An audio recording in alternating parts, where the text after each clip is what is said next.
Welcome back to another week of the Educated Homebuyer Live. This is where myself and Josh Lewis, my certified mortgage professional, my co-host, if you will, on the show, answers your mortgage and real estate questions live to help you guys become the educated homebuyer. So if you're new to this, every single week we start off by updating you a little bit on what's happening in the economy, what's happening in the housing market with inventory, with demand, how things in the economy are impacting these different elements. And then we get into your questions, right? Why most of you guys come here is to have your questions answered. So as we're talking and having this conversation, you guys can help us by starting to put the questions in the chat. That way, as soon as we're done, we can just flow right into them, get you the answers that you ultimately want and need in order to help that process along. So Josh, a little bit of an extended intro there, but welcome back. And anything new and exciting that we should share with this week? Well, for a minute, I couldn't figure out why you sounded like you were in an aquarium, and it was because I had the music or your sounds coming out of the speakers, and I had my headphones on. So it just took a second. I'm a little slow on the uptake, but I figured it out eventually. There you go. That's good. That's a good start. So for those of you who are new here again, and those of you who show up every single week, you know that we have another channel outside of this. And because of you guys and the support we've received, we've hit 3,000 subscribers on YouTube on that channel and over 180 something thousand downloads in just under 2 years on that channel as well. So actually less than a year on the YouTube channel, 2 years on the podcast, and a lot of activity. And it's comes from you guys, and we are very appreciative of that. So I want to start by saying thank you, and also talk about the latest episode that dropped this week, and that was on the idea of preparing to buy a home. So if you're someone in the market preparing to buy, what should you be thinking about? That's what we discussed on Tuesday on the podcast, on the YouTube channel. Go check it out. This coming week, actually today, we recorded our episode on buyer commissions. There's a lot changing in the world of real estate when it comes to buying a home, how that affects your pocketbook, so to speak, as a buyer, and what that's going to look like going forward. It's important to know. In fact, it's ever changing, and Josh and I are going to be continually learning and passing that information along. But I really, really suggest if you're buying a house anytime in the near future, you go check it out. It'll drop on Tuesday on both channels. But Josh, what we're going to do, as we always do each week, is start with some slides. So Data. The data never lies. So we always start with inventory because, like anything else, supply and demand is what drives markets. So at the moment, inventory nationwide is sitting just over 506,000 single family homes, up a little bit from last week. Very, very small increase week over week. Really, it's about 1%. So very, very small amount of homes came to the market. But we do have about 7% more inventory this year than we did last year at the same time on the market. Here in Orange County, our inventory actually went down week over week. We're sitting at 1,826 properties on the market. Huntington Beach, 153. And so what does this all translate into? So inventory, again, same chart, just going back a little bit further in time. Back in 2019, this time of year, we had 823,000 homes on the market. That was a more normal market. Still not a normal market, more normal. And that's about 300 plus thousand more than where we are today, which shows you we got a long way back to get to normal. And a lot of it's driven by new listings. We need new listings to come to the market in order for inventory to increase. Now, what happens a lot of times is new listings come to the market, it's met with buyer demand, inventory doesn't increase. So we need new listings come to the market, and we need less buyer demand in order for that number to grow. Is that going to happen? Hard to say, but this past week, 44,244 new listings on the market. Compared to last year, we had about 42,765. So looks like inventory is increasing at a more meaningful pace, if we can say that, a little bit higher than last year. It's still early in the season, still a lot of time left before we really dive into it. The weekly change week over week went from 505,223 to 506,414. So about 800 new homes came on the market during that period of time. Last year, we actually dropped during that same period of time. We went from 473 to 472. And you guys heard me say last week or the week before, inventory last year, as we started the year, was the highest level of inventory we saw all the way up until like November, which isn't normal. Normally, inventory continues to increase throughout the year. Last year was kind of an anomaly in that sense. This year we're increasing, but it's slow on the uptake. Pending sales are up year over year compared to where we were, 5% over last year, but still well below, the pace that we would like to see with regards to buyer demand. Part of that's just there's not enough homes on the market. I mean, I have buyers lined up ready to buy. There's just no property for them to buy, which is the biggest problem in most markets out there. Median home price just ticked up to $420,000. The prices of new listings on the market sitting at $399, and that's an uptick again week over week. Price drops.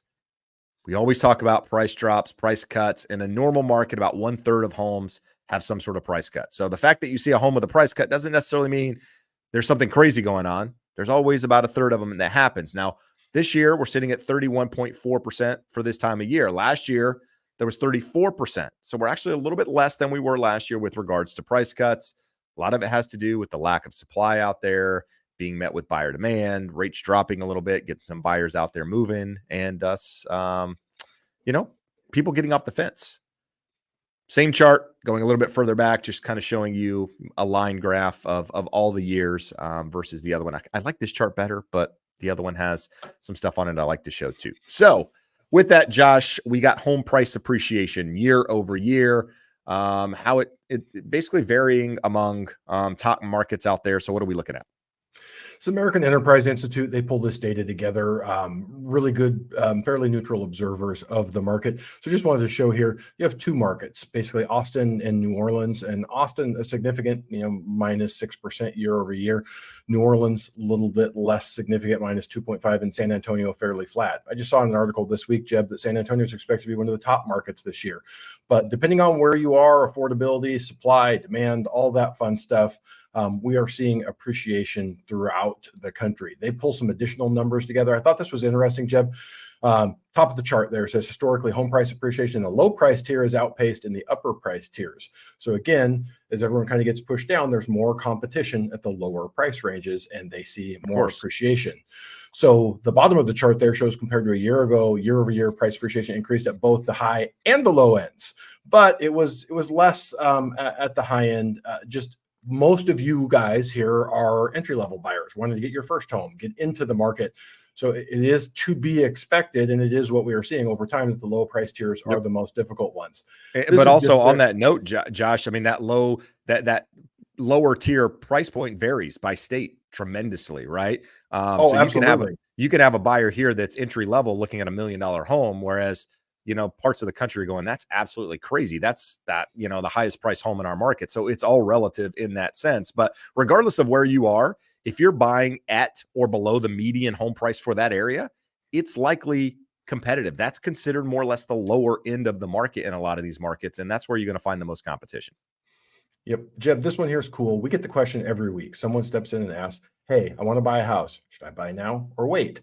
This tells you that waiting is going to cost you more money. They do this by analyzing Optimal Blue data. Optimal Blue we look at when we talk about interest rates, but they also use it to look at rate locks and rate lock pull through. So just showing volume and the loan amount and purchase prices. So there's a lot of data in that data set. The AEI analyzes it and they are projecting 5% appreciation by year end 2024. And that's, would you say, Jeb, all the different numbers people are throwing out there, that's about median? Yeah, about what most probably, people I mean, I would say it's kind of on the lower end to some extent with depending on who you're listening to, but kind of in line with what we've said. So this one here, Jeb, interestingly, we talk a lot about the numbers of construction permits, construction completions. What we do know is that we've seen downward pressure on apartment rents and a lot of apartment rent supply coming to market this year. So thought this was an interesting chart just to show you, depending on where you're at, it could have a big impact on rents of additional supply coming to the market and potential concessions from landlords. Other areas, not so much. So it's an interesting one. If you're thinking of renting, comparing what rent is going to look like. We know that it's more expensive in most markets to own than it is to rent, and rent should be getting more affordable. I don't know if we're going to see deflation in rents, but we're definitely seeing disinflation in rents. And on that topic here, Jeb, forget the exact number, but this is a calculated, there's a tremendous amount of data that goes into this above and beyond what is in the CPI and PCE calculations, but it has over a 90% correlation. If I remember, it's like 97, 98% correlation. They are showing that we're at 1.87. Earlier this month, it was down as low as 1.84. We talk every month. The Fed wants to get to 2%. So we saw some data, much as we projected. The CPI figures for this month were not the big improvement. We saw lots of headlines, hey, inflation's sticky, it's not improving, despite the fact that we know that over the next couple months it will be. Well, the real-time data is showing that inflation is moderating. Again, more data here supporting that. Indeed, job postings, negative year over year. University of Michigan one-year inflation expectations. We talk about that's very important. Inflation expectations, that blue line coming down. Core PCE inflation year over year, down in that just over 3% range. And then trueflation, which we just showed, much lower than that. So this is global. This is not just the United States. So sequential core inflation for all countries that experience a large and unwanted inflation surge, all of them on a 3-month annualized basis are right in that 2% range, and month over month down closer to 1%. So when you're seeing these crazy headlines talking about inflation being a problem and we're going to have a hard time going the last mile and getting it to 2%, it's just not what we're seeing in the more high frequency leading data. This is from Danielle DiMartino Booth over at Quill Intelligence. They said, we now have corroborating evidence that timestamps October 23 is the point at which recession began. That is a bold claim, considering that it can be a year or two before the government actually says that. But they're putting that on there as 2023. And the reason why, they said 9 out of 9 instances, anytime the unemployment rate rose in all 50 states, the economy was in a recession. In the current episode, that was crossed in October, the same month after which the level of unemployment dropped in the final 22 U.S. states. So this is the chart of showing you where we are versus the lowest levels of unemployment. All 50 states have ticked up from their lowest levels of unemployment, despite the fact that every month we're seeing these strong jobs numbers, and they are strong. They're not historically weak, but they are weakening. So it's important to note that. Despite that, part of why we're seeing the strength, continued spending, real disposable income. That red line just shows you the trend prior to COVID. We had some craziness through COVID, but we're pretty much just below, but right at that trend line of where disposable income should be. Now, that's real disposable income after accounting for inflation. So for those of you saying, oh, yeah, but inflation has already been accounted for in that. Disinflationary demand supply imbalance. Jeb, all through COVID, we were talking about the end of it when we were seeing inflation. So yes, too many dollars chasing too few goods. So you can see here core PCE trending down, but the Philly Fed non-manufacturing prices received. So manufacturers are getting less and trending down for everything they produce. At the same time, current new orders and inventories decreasing. They're producing less because they're not being able to sell and get the dollars that they want. And we're seeing that trend continuing. Using fewer resources, the Richmond Fed current capacity utilization and U.S. manufacturing capacity utilization, you see both of those trending down. The Richmond Fed has trended down aggressively. And I forget exactly why Danielle said, but that is more high frequency, more up-to-date data. The pink line there, but both of those have trended down. And you see when they both dip hard, you've got a recession every time. Tax receipts here. What is a recession? It's two consecutive quarters of negative GDP growth. We are seeing tax receipts dive hard, negative 5% year over year. Every time you look at that, that has led to lower GDP. I didn't throw the GDP now number in there, Jeb, but we see that at about 1.5 for most of the expert projections, and the GDP now is up a little over 2%. I think it's 2.4. Okay, so this just shows the economy is close to recession. This is real investment advice. This data here, what they're pointing out here is if you look at the green bars, that is GDP less government spending. So when you factor in the government spending, we have this high number, those high numbers that we've been reading. You back away government spending, and that number is really low, historically low. Once that goes red, you are looking at recession there. This here, you and I were talking about this earlier, Jeb. We had the chart earlier this year showing that we were up at a 70-something, higher than 70% probability of a cut, the first cut at the March meeting. Those odds have decreased significantly. I don't know, Jeb, if you saw this chart, but this week it took a real weird change. So for March, we now have a 58% chance of nothing changing, of staying right where we're at. But then the odds for the May meeting goes to a 55% chance of, am I reading that right, Jeb? Is that a 3/4 point cut? Yeah, what's going on Like there? that's crazy, right? Maybe they got that mixed up with the 500 to 525. It's possible, because look at that. And then we say, going back to June, the greatest probability is a quarter Yeah, higher there's no than way that. that's a misprint. So in terms of what we're looking at, nothing has happened unexpected over the first month of the year. We talked about it is very rare for 10 to 12 straight weeks of straight line down in interest rates. We have very low trading through the holidays between Christmas and New Year's. That trading took rates even lower this year. And so far in January, we've given it back. So we're back to kind of where we were before that holiday trading. Nothing unexpected. And we expected that there would be some of that weakness due to the inflation data not being as great as many were going to hope for January. So long way of saying, there's people out there freaking out. See, rates aren't going to come down. See, it's going to be more of the same. Let's get through the first quarter before we make any big broad purchase on this. This chart here, Jeb, just shows we now expect the Fed to slow the pace of runoff in May. So this data is from, it's actually this at sober look, it's their data and it's their expectations. Again, a lot of these things, this isn't like, no one has a crystal ball, but these are experts looking at the data and expecting this. So Barry Habib, when we did that episode of the podcast in the fall, Jeb had mentioned that he believes that at some point this year, the Fed is at least going to back off the unwinding of their portfolio, and that will be less supply in the market and will be supportive of interest rates above and beyond the Fed decreasing rate. So it'll be interesting to watch. We've looked at this chart. It's just more of the same. We're still in this upwards trend. We were kind of hoping it would trade sideways. You did your analysis on this chart, Jeb, not your analysis, your analysis. And what did you figure? 422, 425? I think 422 is 422 is my number. My chart looks a little bit different than this in some of the lines I have drawn. I have some more lines drawn, and in fact, next week we'll just add my chart. It gets confusing for those that don't understand some of this stuff, but I have it going to 422. So whether or not I'm right doesn't really matter, to be completely honest. But I don't see us going big in either direction. And if you look at that, Jeb, that green line there, 430 is probably a ceiling for us to the high side. And until we get under that red line, which is down about 333, it's kind of a more sideways trend. In terms of this, interesting to see what has happened from June of last year. We had a spread between mortgages and treasuries of 3%. We're down to about 2.57%. So despite the fact that treasuries are up about 0.25% over the time since Christmas, we've only seen about an 1/8% higher in interest rates. What does that equate to in interest rates? Optimal Blue saying 668. Mortgage News Daily has it higher than that at 695. I'd say you're looking somewhere in between there. FHA, depending on who you talk to, 6.25 to 6.5. Those are pretty reasonable numbers for most well-qualified borrowers, but obviously your qualifications will dictate exactly what interest rate you're eligible for.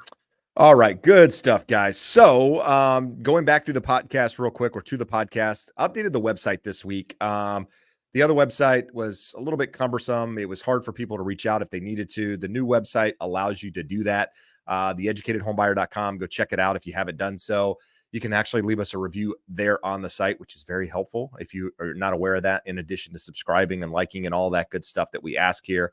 For the time and effort and energy that we put into all of this, much appreciated. One last thing on that, Josh, I know there's a banner here. So a lot of people are asking about California Dream for All. That's a program exclusively here to California that helps you with down payment.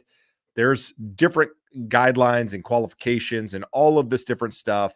It's going to more or less mirror a lot of what last year was, but it's a lottery this year. It's a little different, but it's in your best interest as a buyer, if you're interested in using this program, which every single person should apply if you qualify, because free money. Go to theeducatedhomebuyer.com/California-dream-4-all and start the process to see if you're where you stand. You can talk to Josh and get the process moving forward. So, Josh, we only got 4 questions. People don't really care to hear us. We've already explained everything to them. Yeah, we've got 83 people listening. I don't know how many people have liked and subscribed, but that would be nice if you support the work that we do here. But we're just going to dive into it. Before we do that, I just want to say a big shout out to the regular viewers, the normals that always show up every week. That's willing. Dina is here. There was another one in there that I saw earlier. Burn It Up is here, Josh. I'm sure there's some others that are regulars as well, but those are the names that just stand out at me. And thank you for the continued support, guys. So Whoa Dan.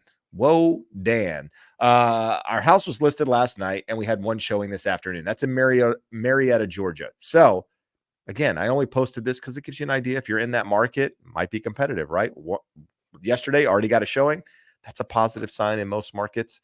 But just because, what if nothing happens for a couple of days? Does that mean something's wrong? No, it doesn't. Give it some time, right? Things don't move in hours in all markets, like they have the last couple of years. It might take a little bit of time. So don't get ahead of yourself. Money Bag says, do you think home prices will appreciate? Does he need us? He's got money bags. He literally in the Lakewood, California market in 2024. I think Lakewood's seen a lot of appreciation. I mean, prior to COVID, I was showing, listings in there like 600,000. I mean, now, these things are pushing 1 million. Some of them. I do, because it's a more affordable market than Huntington Beach, than some of the areas that people are moving from to get a little bit more affordable housing and still be, somewhat close to Orange County. So, people migrate out there. In fact, I have several clients in the Lakewood market that used to live in Huntington. And I think, you'll continue to see some appreciation there because it's more affordable. It's lower than the median home price here in California for most houses. And therefore it's going to get some people going to it. Willing shows up every week. Thanks, Willing. If you have a mortgage reporting on your personal credit report, but it's paid by a business, do you still count the full expense for that property into your DTI, Josh? So lost. This borrower has multiple businesses. So how does that work? Yeah, here's the fun part. You need to analyze the tax returns for all of those businesses. And if that mortgage payment, if it's paid by the business, it should be on a Schedule E for that business return. And you have to do the analysis there. And it could be income or a loss for the business when you're doing their income analysis, but you wouldn't then need to hit them for the payment. So they're on the hook personally. It is on their credit report personally, but you're analyzing it. And as long as it's accounted for in your cash flow analysis for that business, you don't have to hit them again. Now, that doesn't mean that the borrower did it right or their tax preparer did it right. We see borrowers all the time do things that are crazy, wrong, incorrect per IRS guidelines on their tax return. But if they did it right, you don't have to count it against them. All right. Dina is asking a question about property taxes. Do taxes always spike up after buying a home, or can they rise more steadily? Asking for my brother. Thanks, guys. Big fan. So thanks for being here, Dina. Even though it doesn't directly relate to you, it depends, right? In a market where you see, so California is kind of on an island by itself to some degree in how property taxes are calculated here. So we have something called Prop 13. And what Prop 13 did, it was enacted, I think, 1978. It put a limit on how high property taxes can increase year over year.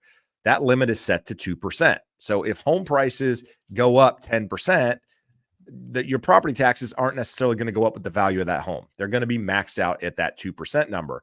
And this was done for a number of reasons, but California is one of those states that, is one of the only states that does this. States like Texas and, New York and some of these other states, whenever you sell a property, typically when you sell a property, it's usually sold for more money in most markets, right? Rarely ever is a home sold for less than someone bought it for.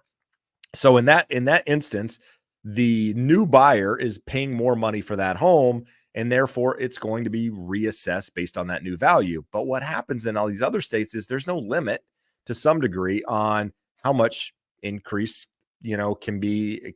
how much your taxes can go up. Now, there are some homesteads and some other things that do limit it in some states, but it's, your property taxes could be affected by your neighbor selling their house for more money to the next borrower. If their property value goes up, then the tax assessor says, this is what values are in this market, and your property taxes go along with it. So in the case of the last couple of years, when properties have gone up significantly, you see big increases in tax bills. But in a more normal market, I think that's getting more to your question. Can it be a more steady rise? And the answer is yes. When you have slower appreciation, you typically get that more steady, normal change in property taxes. Jeb, did you see what the lunatics in our favorite state of Nebraska are trying to do with property taxes? I have not.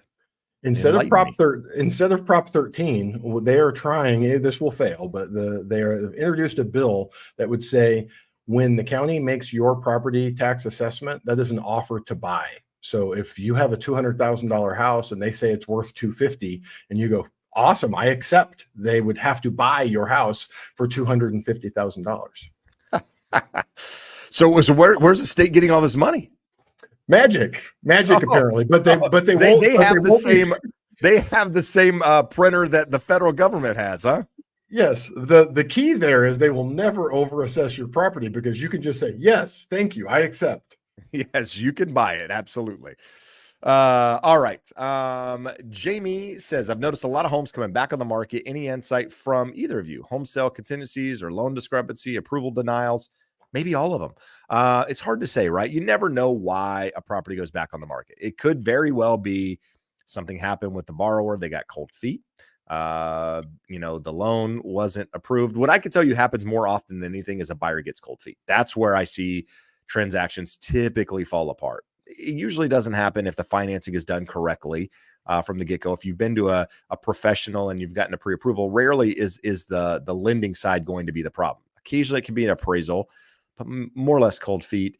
But you don't know. You don't know what you don't know, right? And so you can guess and you can come up with these theories in your head as to what happened, but it's hard to say without actually speaking to somebody and getting the answer. And that's why I tell people sometimes, people give too much credence to days on market. They say, oh, this home's been listed on the market 50 days. Okay. Well, what if it was on the market for a week, went into escrow for 25 days. So it was an, active under contract, fell apart because the buyer said couldn't get a loan or something happened, comes back on the market. Guess what? Those 25 days, that property automatically get added to the initial time that was there when the property went into escrow. So now you're looking at 30 something days. So things can happen that impact days on the market that buyers aren't necessarily aware of, that make them think, oh, property must be overpriced. Something must be wrong with it. No, maybe it was in escrow a couple of times. Maybe the buyer couldn't perform, whatever, something happened and created this, instance where, days on the market grew that the seller really had no control over to some degree. So just take that into account when looking at some of the stuff. Your realtor, assuming they're a professional, can kind of work into the details with you and look into the details and get you more information. So Jeb, whenever I see comments like that, I just want to tell them, you do not see enough data to notice a trend like that. So there could have been 5 and you saw them all in your neighborhood. Noise, absolutely, on the radar. You have not seen enough to know whether that even comes into play. The only good data I know on this, and there may be a couple of other sources, Optimal Blue, again, that analyzing that same data, we see pull-through rates. So they measure pull-through rates, and when rates are spiking, you'll see pull-through rates drop. If home values were rapidly dropping, we would probably see the same. I haven't seen that data in a time when home values were rapidly dropping, but you anecdotally watching the market are not seeing enough data to know that that is actually happening. You have just noticed it. It's that reticular activation system. I bought a red Corvette. I see every red Corvette on the road. And it is what it is. Yeah. I see people on Instagram now calling it the red car theory instead of the reticular activator, which is it's the red car theory. Well, that's the dumb statement from somebody that doesn't actually know what it's called. You just make up your own thing. It's the white Tesla theory. Nicole, another regular viewer on here, says, is contributing to a solo 401k considered a business expense, or can you add that income back in for a self-employed borrower? Here's the simple test. Is it voluntary or do I have to pay it? Your federal taxes, I have to pay. My rent here for this office, I have to pay. I do not have to contribute to my 401k, whether I'm an employee. I can shut that off so we don't count it against you. Solo 401k, you go, hey, times are tough. Business is down 10% this year. I'm going to stop my 10% contribution so that my household income and funds available for bills is the same. So just apply that test. Do I have to pay it? Is it required to operate my business, or is it voluntary and something that I'm choosing to do? All right.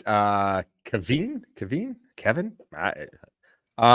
is the next live chat? Typically they're every Wednesday at 5 p.m. Pacific Standard Time. We do these for an hour.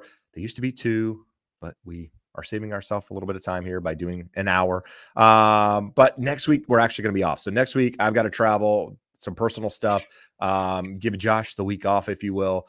And then we'll come back the following week. So in this instance, the 31st. So we'll be on the 7th. Is that the first day of February that we'll be on? What do I look like? A calendar? The first Wednesday of February will be the next one. How's that? Vabhiv?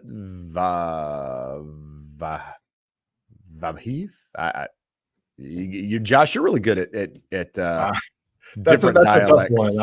But that one I would say Vibov Emily would be my call, and it's probably a 30% chance of being accurate. We're going to go with that.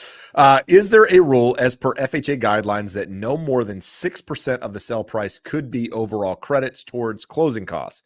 Is the realtor also considered within interested parties? So what's the max contribution from a seller or to a buyer, rather, using an FHA loan?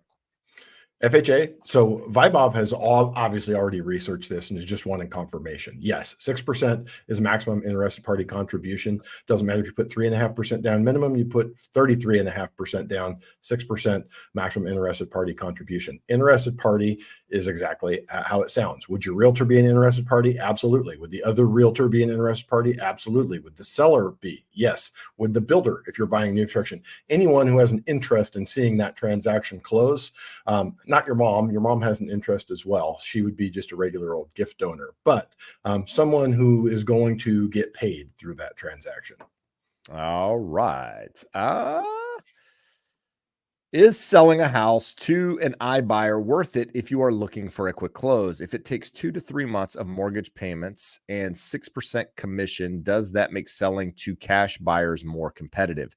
I would typically say no. And you have to understand the reasons why, right? So iBuyers, while they state they don't have commissions per se, they typically charge fees, and their fees can range between 5 to 8%, depending on who that client is. But you also have to understand, when iBuyers buy properties, they buy them for the reason of turning around and selling them. Most of these iBuyers aren't holding on to properties. Therefore, they have to build a commission into it. You ever seen the show Pawn Stars, right? When they buy something and the guy says, hey, this is worth $5,000. And the guy goes, I'll give you $3,000. And the guy $8. Like, yeah. What? It's worth $5,000.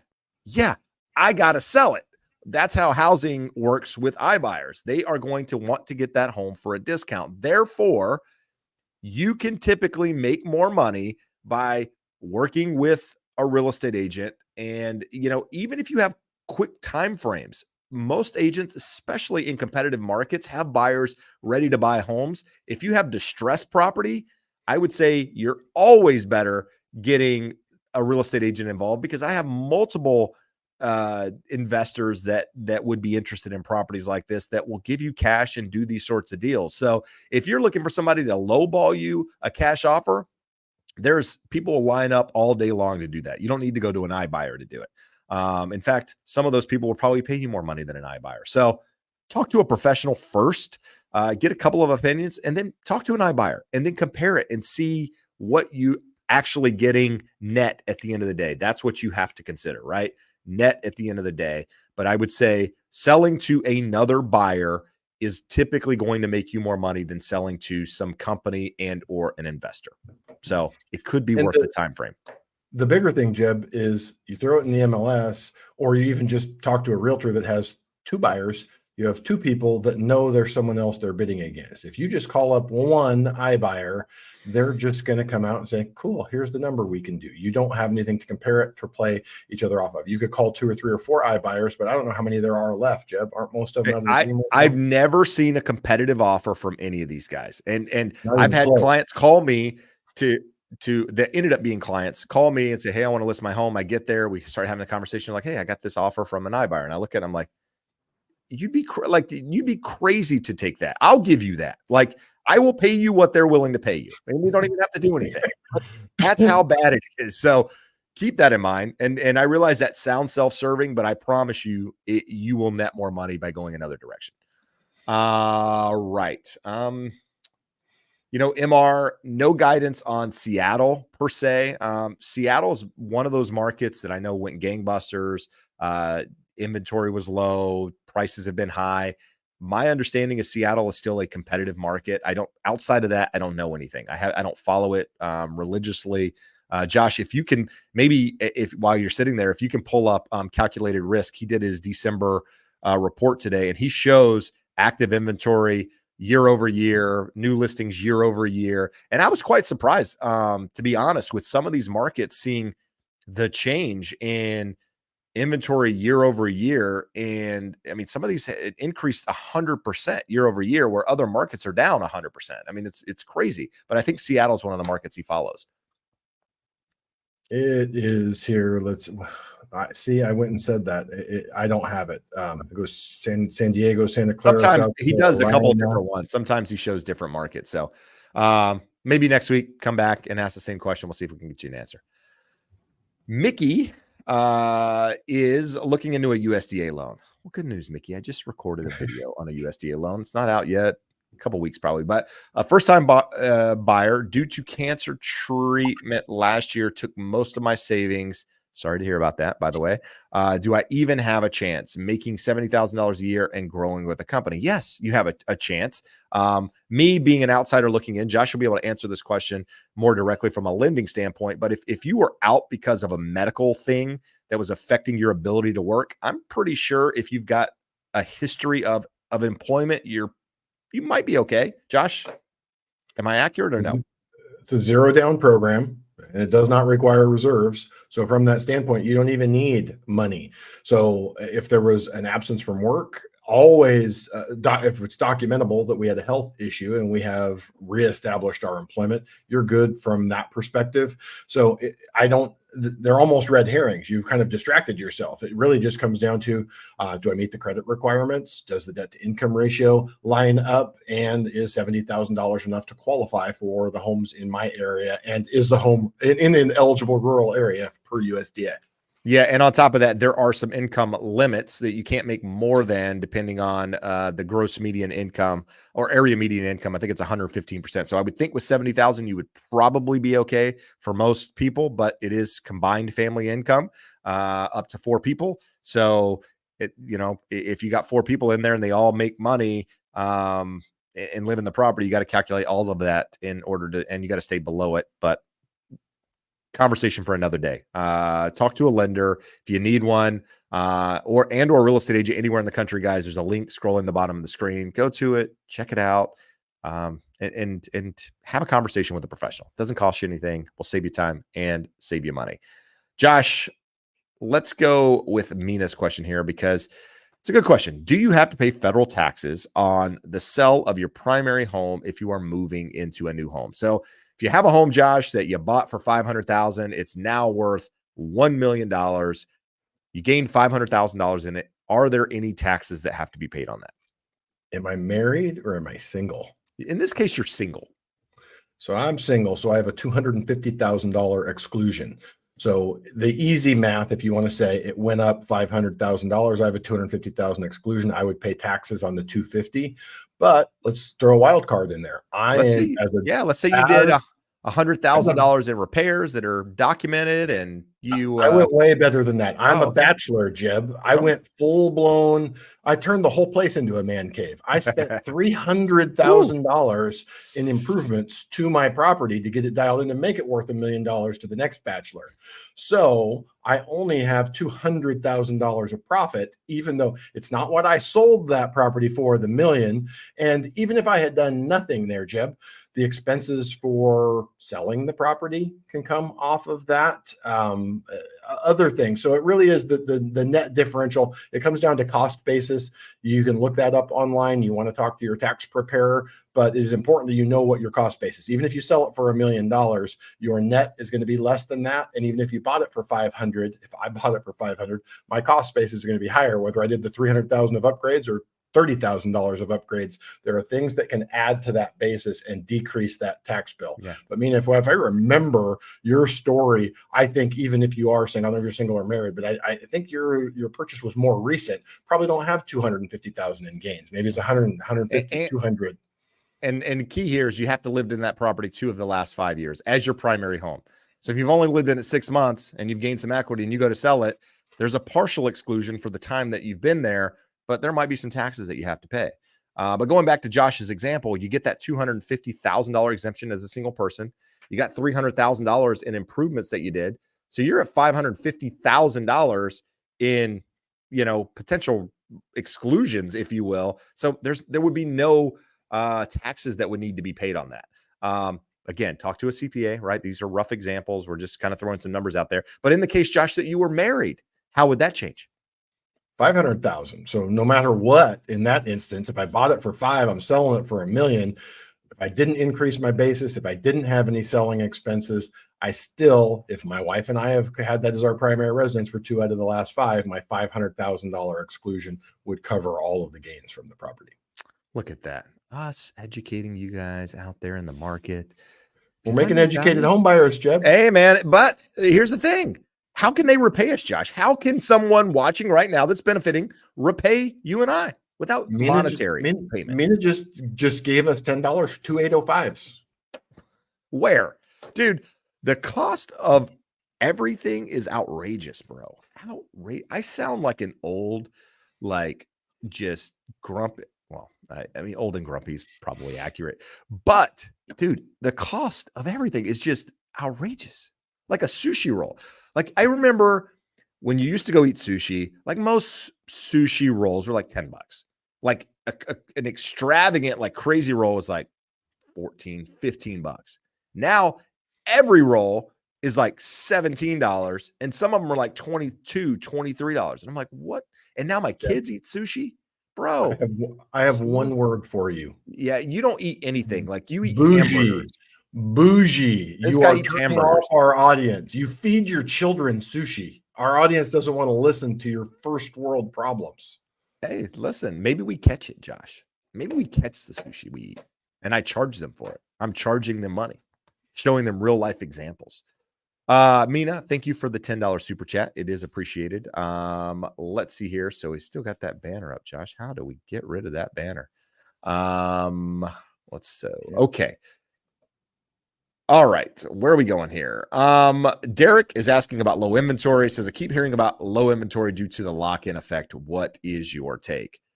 I believe that part of the inventory problem is due to people locked into low rates. Now, I know there are economists out there that don't believe that. They believe that, it has nothing to do with where rates are. The reality is, when home prices are higher and somebody's locked into a super low rate, the cost to move, that transition cost, is a problem for a lot of people to mentally hurdle over. On top of it being affordability. Affordability is a problem, so that is part of it. But I think as rates come lower, some of these people are willing to entertain the idea of doing that. Therefore, you'll see some more inventory. But I believe, yes, lock-in effect is a real thing. Josh? Well, Logan will tell you it's not lock-in effect, it's affordability, which is a fancy way of saying lock-in effect. People don't feel as though they can or should afford that change. If you have a $700,000 house, you bought a house for $450,000, it's run up to $700,000, you owe $350,000 at 3%, and to get the home you want to go to would be go to $1 million. So my $350,000 loan becomes $650,000. My interest rate goes from 3 to 6.5%, 7%. Pretty obvious that a lot of people either cannot, because they cannot qualify, or will not accept a doubling of their payment. I talk to a lot of people that just go, whew, I did not know. I was unaware that's how much more my payment would be, and I am not doing it. So we are seeing, Jeb, part of that reason why we have more inventory here at the start of this year, more people who said, I'll wait it out, and expected rates to be lower sooner, that affordability to come back, have just said, hey, we've outgrown our house, or this commute is driving me out of my mind. So despite the fact that I would like to wait, I cannot. So it will normalize over time. And if rates come down, the more they come down, the more it will. But absolutely, that affordability leads to that lock-in, no matter what you would like to call it. Jeb, we have a really critical and important question that I have not got answered myself. Oh, How did your sleep experiment go? Were you diagnosed with sleep? So I don't know yet. I don't know. In fact, it's funny that you say that, because I emailed him this afternoon and asked. It took my wife, when she did it, because she also took it before I did. It took her a couple of weeks to get the results. And so I thought that was kind of odd that it took so long to get the results, but it is what it is. And so today it's been about 3 weeks since I sent it back. So I was like, dude, where are we at? So maybe by the next episode. If we're not by the next episode, then there's a problem, but I'll let you know as I know. Equally important follow-up question Willing comes back with, will the Lions roar against the Niners, and will the Ravens be untouchable regardless? You know, the Ravens look. Can we do a poll in StreamYard, Jeb? Can we throw a poll up? Or I don't think you can. I got to actually do it in YouTube itself, which I'd have to open another browser, and it would probably lag our internet. We would pause, because we're working on 1G over here, internet. We're still on dial-up. The Ravens look really good. Defense looks amazing. Selfishly, I'm not a 49ers fan per se, but I'm a McCaffrey fan. So I like the 49ers for that reason. And so I'm pulling for the Niners over Detroit. I don't know. I mean, there's 4 solid teams in the playoffs, I feel like, which I don't feel like this is normal, but Kansas City still looks really good too. So I don't know. So who are you rooting for? When you I'm rooting for the 49ers. I'm going 49ers. That's who I'm pulling. Wrong answer. Wrong answer. That is the wrong answer. And who are you going for? Wesley, I'm rooting for the Clippers. That's the right answer. I'm rooting for the Clippers. Well, here's the deal. The Clippers have about as good a shot at winning the title as the Panthers do at this point. So equally, this is nonsense. Jeb without saying I don't watch basketball. This is Jeb saying I don't watch basketball. Clippers are garbage. Absolute garbage. Confirming that he doesn't watch basketball. All right, we can get back to housing and real estate. Probably we're trying to recruit Blake Griffin again. Yeah. Oh, here we go. Let's see. Landon. Your son is a veteran? Yeah. How can you use a VA loan to purchase another house? Current loan is tied up by my current home. I'm planning to maybe rent the house out in the future after buying another house as a primary one. So can you reestablish your entitlement, Josh, while owning another property with a VA loan? Multiple options, depending on who you're talking to. The first option is either called secondary entitlement or bonus entitlement. So there's a calculation. If you didn't use all of your entitlement, so if you bought a $2 million property with 0 down, you've used up all of your entitlement. If you bought a $200,000 property, you have not used up all of your entitlement. The truth is probably somewhere in between. You may not be able to do a 0 down, but you can do less than you can with other loan programs. And whether it's 3%, 7%, 10%, whatever that calculation comes out to be, using the VA is going to get you a lower interest rate. You're going to have no mortgage insurance. The only downside there could possibly be is if you don't have a service-related disability or a Purple Heart or something else that makes you exempt from the funding fee, the funding fee might push you towards a conventional loan. So you want to get with a lender very familiar and experienced with VA loans and is going to walk you through that.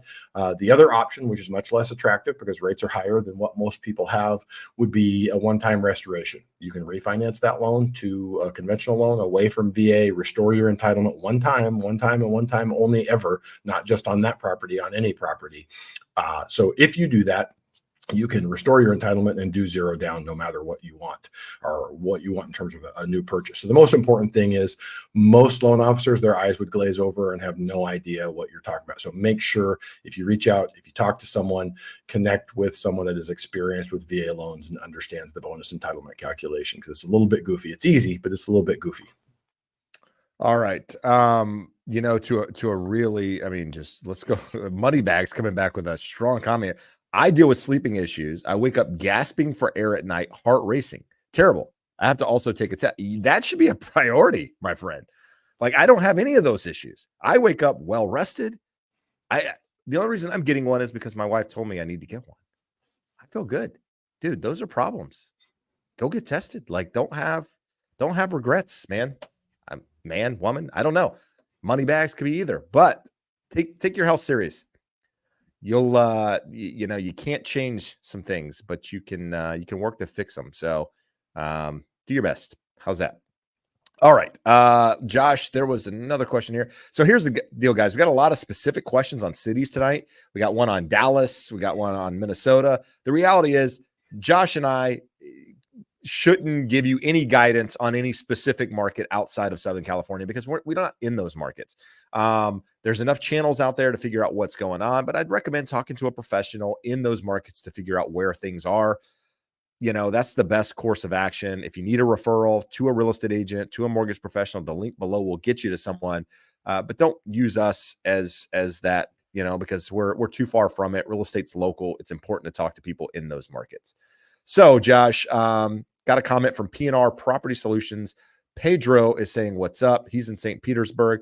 I'm assuming he's a property manager, home inspector, appraiser, something to do with properties, but he's saying what's up. So we're giving him a shout out. Okay. Josh, there was another one here and it seems to have gone away. I don't know where, I don't see it now. But JVO, Bell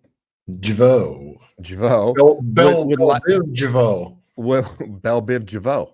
Yes. Would like your opinion. It seems to me that current prices in California's Central Coast, the only way an investment property might even cash flow would be adding an ADU. Thoughts on this? So probably accurate. The Central Coast, Central California, probably not a problem. Central Coast, more of a problem.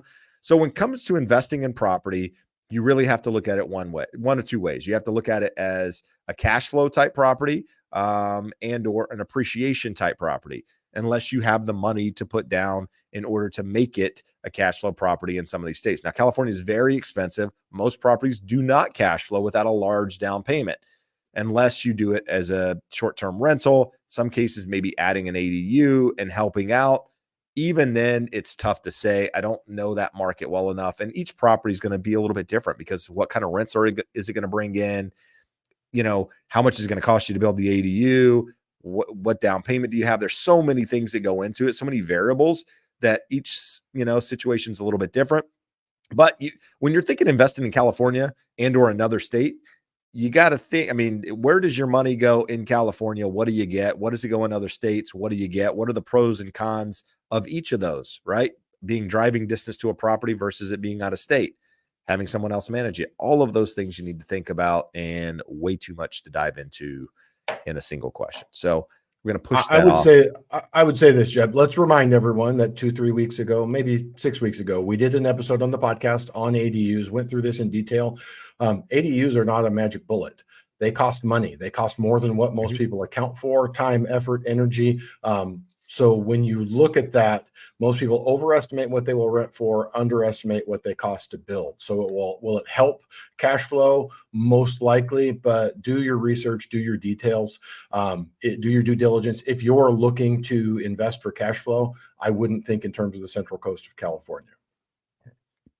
Yeah, agreed. There you go. All right. Let's go to Billy Cruz. Thanks, guys, for the show. FICO is 690. What's the difference between that and a 700 on rates? And also, what range of rates am I looking at for both scores with 5% down? So too much there. Again, it depends on the type of loan you're doing, depends on the type of property you're buying, depends on too many factors. But Josh, simple question is 690 to a 700. Is there a difference?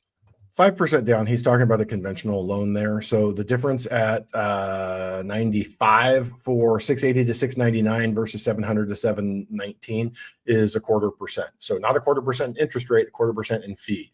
In a normal market, that it usually equates to about 0.125% in interest. It could be as much as 0.25% in the current market, but 1/8 to 1/4 higher because you don't have that score up over 700. And in terms of rates you're looking at, go back and look at the slides at the beginning. It's somewhere most people are looking somewhere in the 675, 6.875 range right now. So you have some add-ons here, 95 with that. We're looking at a 1 3/8 add, assuming that you're buying a single family residence. So you're probably looking in the low sevens at that 7%, 7 1/8. But there's, just like Jeb said, there's 40 different factors that go into that. So to get an accurate, honest quote from someone that could actually lock and deliver that rate to you, reach out to a lender. You can use the link down below. If you're in one of our states, I can get you those numbers. Otherwise, we can get you connected with one of our friends that we know, like, and trust. All right. Good. I saw a question and now it's gone, Josh, and I don't remember exactly what it was, but it was some erroneous comment about home prices moving down, and home prices have not moved down. It was a statement about interest rates going, basically it was along the lines, if interest rates, oh, here we go. If rates keep on playing like they're going up and stay up, prices are going to fall. So let's remind people that last year, when interest rates spiked at 8%, home prices stabilized. In fact, we had less, prices continued to go up. But even then, we saw price cuts actually go down, right? So the number of homes going on the market or price cutting goes down, interest rates go up, stabilization of market. Why? Inventory. There's a lack of it. Until you have more supply than you have buyers willing to buy properties in a meaningful way, prices aren't going anywhere. So if interest rates were to go back to 7% from 6.75 or whatever, prices aren't immediately going to drop. It takes time for all of this stuff to play in, guys. And the reality is, rates, if they do go up, are going to come back down. So the short term of interest rates, say next 6 months, interest rates are going to move down. Simple. They have to, based on where inflation is going and everything happening in the economy. All right, Jeb, every time Chris comments, I know he's commented before because I see that boat and I want his boat. It's a nice Yamaha jet boat. I would like that. So Chris, if your boat turns up missing, check the security cams. I might have been lurking. Maybe you need to sell that boat, Chris, to buy a house. Josh might be a buyer. He may already have a house. He might already have a house. But what if he doesn't and he wants to sell his boat? Are you a buyer? We could swap. I'll give him a free loan and he lets me use the boat a couple weekends. Use the boat. Even better. Chris, you get to keep your boat and loan it out.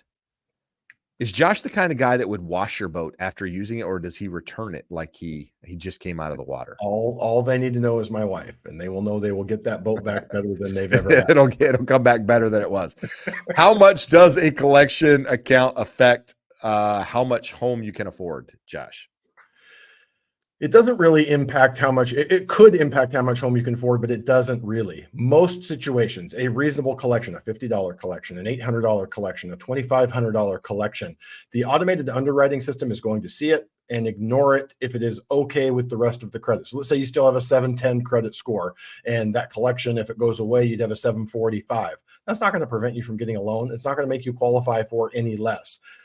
If it's taking your score from 710 down to 645, it can absolutely come into play, but it's not exactly that collection. It's the collection's impact on the credit score and how the automated underwriting system is seeing everything. So if you have perfect credit otherwise, and you have a small collection, not a big deal. So depending on the type of collection, you probably want to reach out to the collection agency, see if they will do a pay for deletion.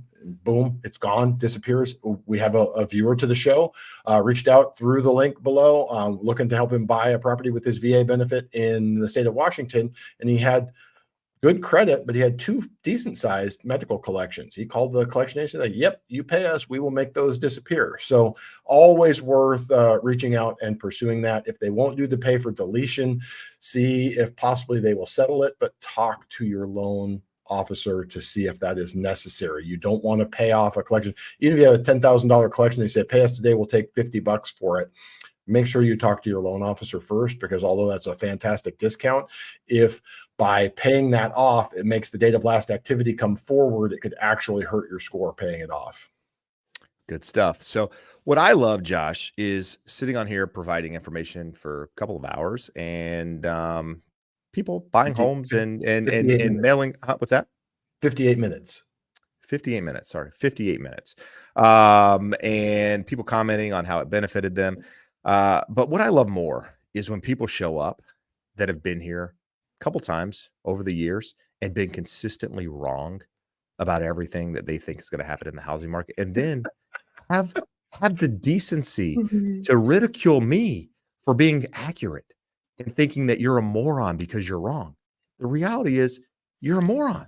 It's really, really simple. If you consistently show up time and time again and are wrong about the same information, then you're not learning your lesson. It's like a child that continues to repeat the same thing over and over again, and they continue to get punished, or the dog that continues to pee on the floor. And you're like, dog, what are you doing? You got to pee outside. Same thing. You got to learn. The data doesn't lie. And right now, the data says home prices are going up. They're going up, Josh. Anyway. Chris followed up with far more important information. It's a Yamaha AR195. Just sold my home and waiting for the new build. Chris, where's the new build at? And when are we scheduled to close? Maybe he doesn't have a place in the new build to park his boat, Josh. So he needs to sell it to me. I like that idea. I mean, this is where I see things going. Let's make a deal. Let's make a deal. There was a show, I think, right? Something along those lines. Anyway, guys, we've been on an hour. We appreciate you guys showing up every single week, helping me hit 97,000 subscribers on YouTube, helping the Educated Homebuyer podcast hit 3,000 subscribers, and all the positive comments that you guys continually reach out to every single week. It's the reason that we do what we do, because it's, we find value in helping others, benefit from home ownership, and we see the value in it. So if you need to contact Josh and or a lender anywhere in the United States, that referral link below will get you to someone. If you need to get in touch with me and or a realtor in another state, that same link will work as well.